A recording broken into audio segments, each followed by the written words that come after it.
Olá, boa noite. Começa agora o Rede TV News. Muito boa noite. No Rio de Janeiro, o tribunal decide prosseguir com o processo de impeachment de Wilson Witzel. O governador terá o salário reduzido e deixará a residência oficial. Indicado pelo presidente Bolsonaro, Cássio Nunes Marques toma posse como ministro do Supremo Tribunal Federal. Atrasa a importação pelo governo de São Paulo das 6 milhões de doses da vacina Coronavac. E o maior desastre ambiental do Brasil completa 5 anos. Moradores de Mariana ainda esperam a reconstrução do distrito devastado pela lama da barragem do Fundão. Por unanimidade, o Tribunal Especial Misto decidiu prosseguir com o processo de impeachment do governador afastado do Rio, Wilson Witzel, do PSC. Bastava a maioria simples, mas o Tribunal Misto, que analisa o pedido de impeachment de Wilson Witzel, decidiu por unanimidade pelo prosseguimento do processo. Na sessão, os 5 desembargadores e os 5 deputados estaduais aprovaram o parecer apresentado pelo deputado Valdec Carneiro, do PT, que é o relator do processo. O resultado será publicado em um prazo de 10 dias. Depois disso, Witzel terá mais 20 dias para se defender. Na sequência, o presidente do Tribunal de Justiça vai marcar as sessões para que as testemunhas respondam às perguntas da defesa e da acusação. O governador Wilson José Witzel passa a condição de denunciado. A partir do dia da intimação, ficará suspenso do exercício das funções de governador do Estado do Rio de Janeiro até sentença final. A estimativa é que o processo chegue ao fim em janeiro. Nesta segunda fase, serão necessários 7 dos 10 votos para confirmar o impeachment de Wilson Witzel. O Tribunal Misto também decidiu que o salário de Witzel deve ser reduzido de cerca de R$ 14.600 para aproximadamente R$ 9.100. A diferença será devolvida em caso de absolvição. Além disso, os desembargadores e deputados decidiram que Witzel deve deixar o Palácio Laranjeiras, residência oficial do governo. Após o resultado, o governador afastado publicou em uma rede social que está sendo acusado sem provas e que enfrenta mais este capítulo com a consciência tranquila. Wilson Witzel é acusado pelo Ministério Público de liderar uma organização criminosa instalada no governo do estado para desviar dinheiro público. As investigações começaram com a apuração de irregularidades na compra de respiradores e na construção de hospitais de campanha para o combate à pandemia de Covid-19. Após 4 trocas no comando da saúde do Rio de Janeiro, somente neste ano, o atual secretário criticou as irregularidades encontradas na pasta. O estado do Rio soma mais de 20 mil mortes por Covid-19 e 314 mil casos confirmados. Há 40 dias, como secretário estadual de saúde, Carlos Alberto Chaves fez um balanço da gestão. O infectologista denunciou as irregularidades e a falta de transparência na prestação de contas, principalmente com as organizações sociais. Vocês não podem imaginar a farra do boi na Covid. Não tem noção do que fizeram com a desculpa da Covid. É de sentar e chorar. São pessoas que estão aqui dentro da própria, seja da corregedoria ou de outros órgãos da auditoria, que estão vendo isso. Mas por que não fizeram antes? Eu perguntei. Que eles foram impedidos. Chaves disse que exonerou alguns profissionais e que desde que passou a investigar a direção dos hospitais, vem recebendo ameaças. No início do mês passado, solicitou à Polícia Militar escolta armada com fuzil. Eles não se identificam, né? Porque eles são covardes, né? E essas pessoas são piores do que qualquer um desses que assaltam a gente na rua. As pessoas estão tentando ainda roubar na saúde. Como é que pode? O setor da saúde é o centro das denúncias de corrupção da gestão do governador afastado Wilson Witzel. Os desvios encontrados durante a pandemia de Covid-19 chamaram a atenção do atual secretário. O processo era o mesmo do anterior do Sérgio Cabral, só de uma maneira mais burra, igual. Era a mesma metodologia, mas precária, tanto que foi pego rápido. Apesar das irregularidades encontradas na Secretaria de Saúde, a atual gestão da pasta afirmou que o Rio de Janeiro já atingiu o pico da pandemia. Mas se houver uma segunda onda da doença, o estado está preparado. Primeiro plano, que a gente chama de plano A, seria utilizar ainda os 700 leitos que temos disponíveis como esfera de capacidade de ocupação. Plano B Se ainda assim esses leitos não foram suficientes, uma segunda onda maior do que a primeira, a gente pode lançar mão de leitos que existem ainda também nos hospitais regulares, que estão impedidos e que a gente pode oferecer. O governo do estado investiu cerca de 256 milhões de reais para a construção e gestão de 7 hospitais de campanha, mas apenas 2 receberam pacientes.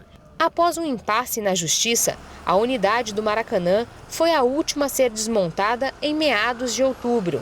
A Secretaria Estadual de Saúde ainda vai decidir para onde vão os equipamentos. Hoje, na capital, apenas o Hospital de Campanha do Rio Centro, que pertence à Prefeitura, está funcionando. As 6 milhões de doses da Coronavac, a vacina produzida pela China em parceria com o Instituto Butantan, ainda não chegaram ao Brasil. Pois é, e a importação dessas doses prontas e da matéria-prima para a formulação de outras 40 milhões já foi liberada pela Anvisa. A previsão inicial era de que as doses já prontas chegassem da China no começo da semana, mas a importação esbarrou na burocracia chinesa e o governo não deu um novo prazo. A logística já está contratada, estamos apenas aguardando essa liberação das autoridades chinesas. Mesmo com a diminuição constante de internações e óbitos no estado, o momento traz uma nova preocupação. Com a maior flexibilização no estado e 76% da população em municípios na fase verde, o governo alertou para uma possível potencialização nos casos de infecção causados pelo novo coronavírus, porque as pessoas estão voltando a se encontrar. Por isso, o Centro de Contingência afirmou que vai ser mais cauteloso nas próximas decisões do plano de retomada e também voltou a falar em retrocesso de fase, se necessário. Na coletiva, o governo anunciou ainda que vai usar 23 milhões de reais na compra de 105 viaturas blindadas para a Polícia Civil. Os veículos serão entregues até março do ano que vem. Sobre as eleições americanas, João Dória, do PSDB, disse que vai abrir um escritório nos Estados Unidos se Biden vencer. Estados Unidos da América é um parceiro importante, é o segundo maior parceiro comercial do Brasil, o segundo maior parceiro comercial do estado de São Paulo. Poderemos, com a confirmação da eleição de Joe Biden como presidente dos Estados Unidos, fortalecer ainda mais esta relação e, ao mesmo tempo, retirar esse estigma de contrariedade em relação à China. A tragédia de Mariana completa hoje 5 anos com muitos protestos e reivindicações. Os responsáveis ainda não foram julgados e os atingidos reclamam da lentidão dos processos de indenização e de reconstrução das comunidades que foram devastadas pela lama.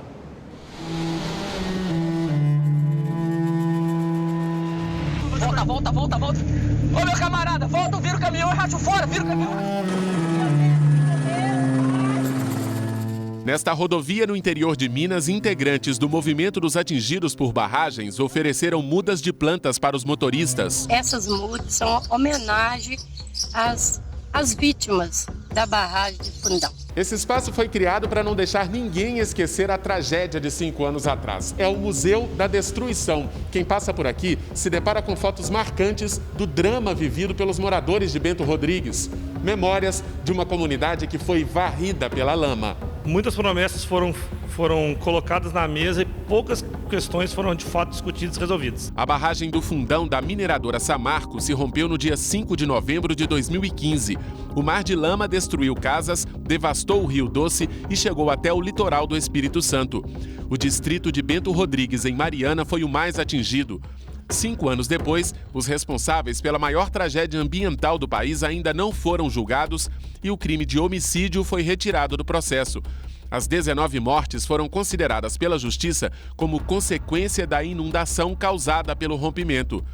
No novo Bento Rodrigues, a entrega das casas para 210 famílias já foi adiada várias vezes. Passados 5 anos, entregar 2 casas é um resultado, não diria nem medíocre, né? Um resultado ridículo. A lentidão dos processos de indenização também provoca revolta. O meu processo, especificamente, hoje está paralisado.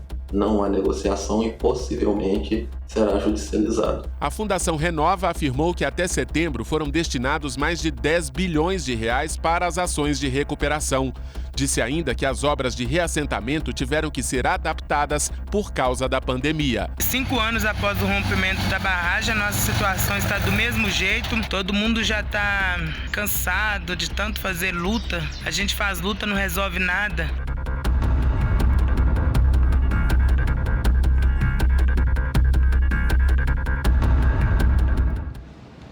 O presidente Jair Bolsonaro cumpriu a agenda hoje em Alagoas, onde inaugurou uma parte do Canal do Sertão, uma obra que vai levar água do Rio São Francisco para 42 cidades.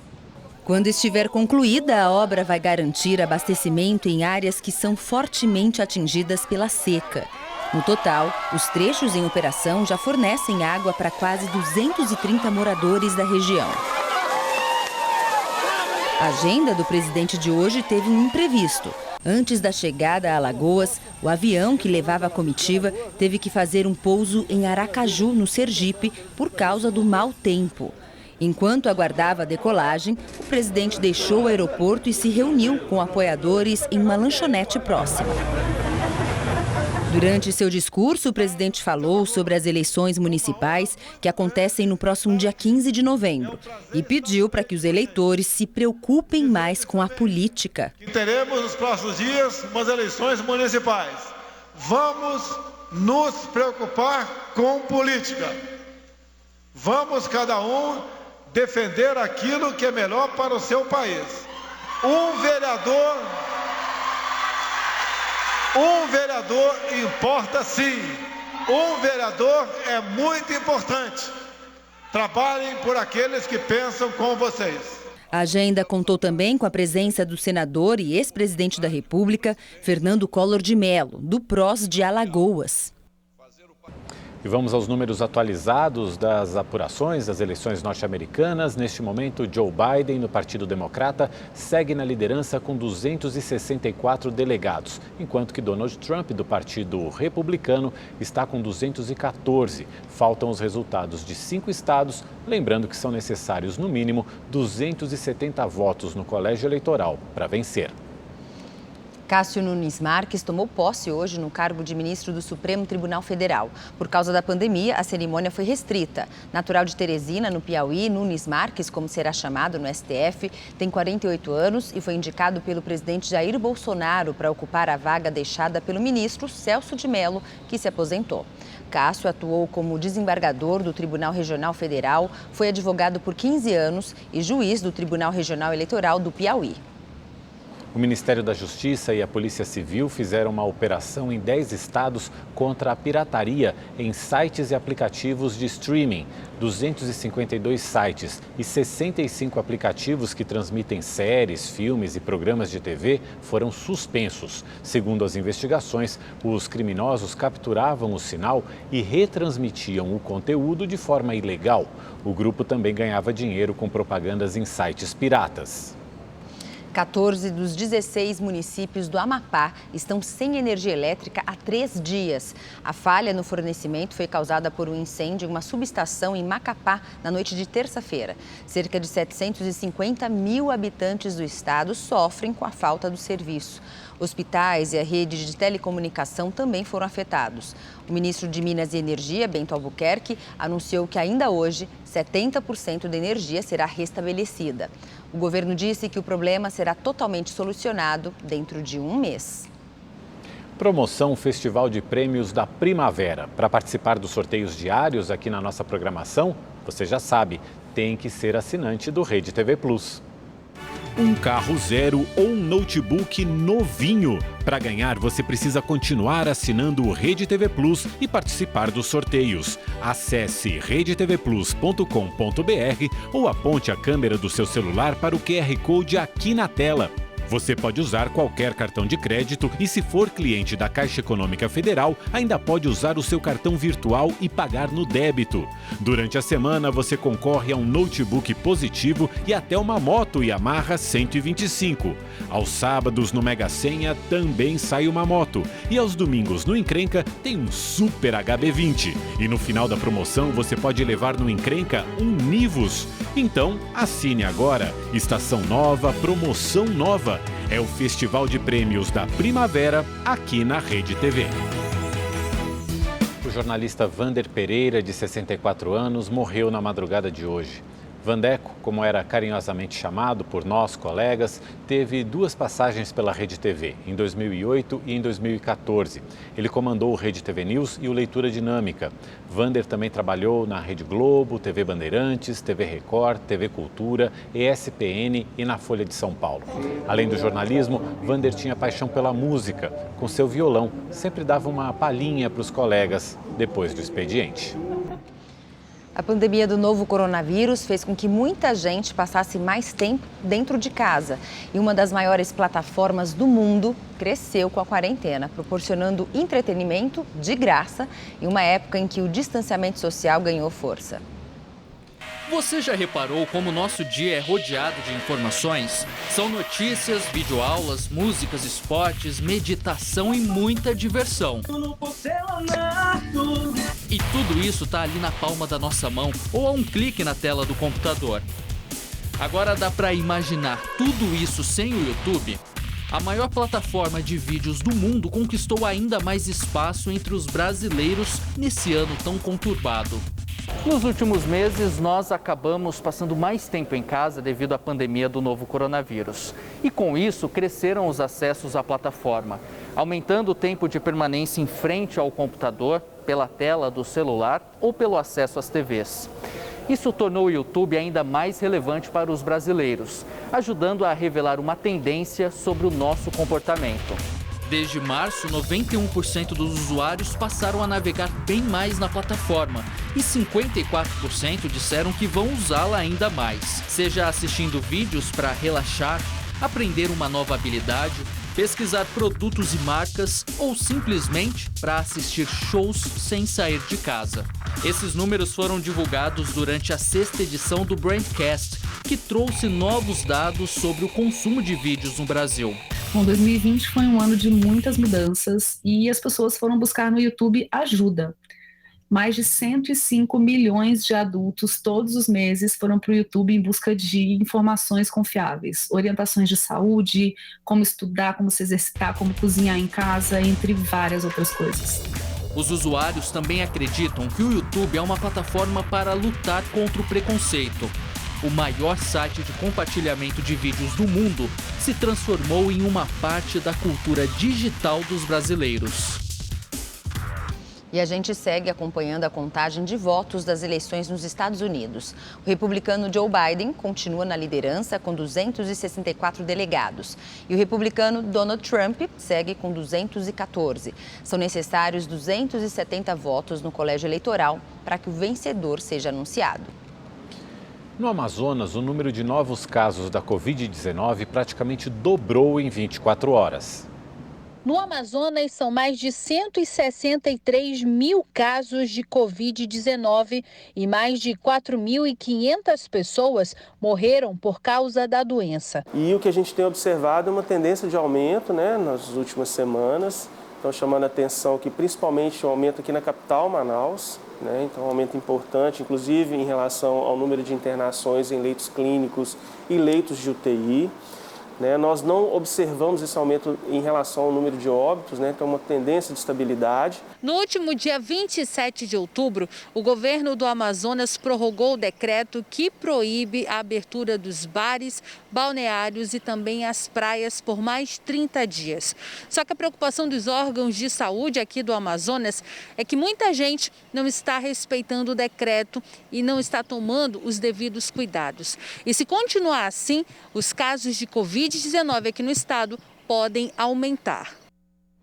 Rede TV News fica por aqui. Obrigada pela sua companhia e até amanhã. A gente volta amanhã às 7h30 da noite. Obrigado pela companhia. Tchau, tchau.